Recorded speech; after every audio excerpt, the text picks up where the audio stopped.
Usa sa dakong hutong sa katilingban nga gihatagan og dakong pagtagad sa Pantawid Pamilya Pilipino Program mao ang mga kababayen-an.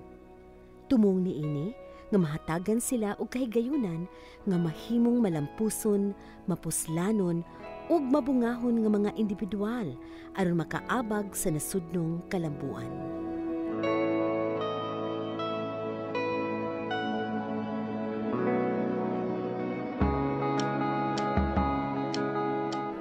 Dinhi sa atong lokalidad, ang atong mga kaigsuunang mga badyaw nga miyembro sa Pantawid Pamilya Pilipino Program gidasig sa pag-eskwela aron makat-on sa pagsuwat ug pagbasa.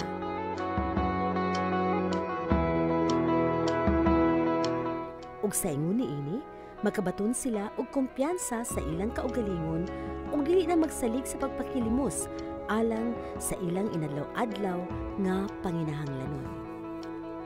Eskwela po og arts kay kalain daw nagpirma sa bangko og talmak kinahanglan nagutang nagutang malan.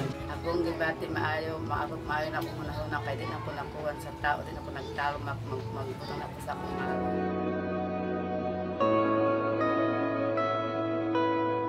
Ganahan ko nga mausap ang mga pananaw sa mga tao sa akong katribo.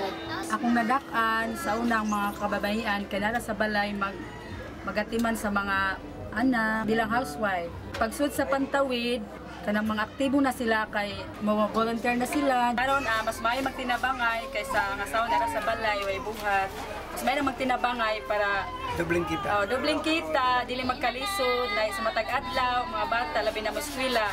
Nakana na sila ibaon, dili sila maguton. Okay ra ko kay makatabang man sila sa akong mga ang kita sa dugang. Gitudluan usab ang mga kababayen-an nga sa kanunay positibo sila sa ilang panglantaw sa kinabuhi ug andam nga moabag alang sa panginahanglanon sa pamilya.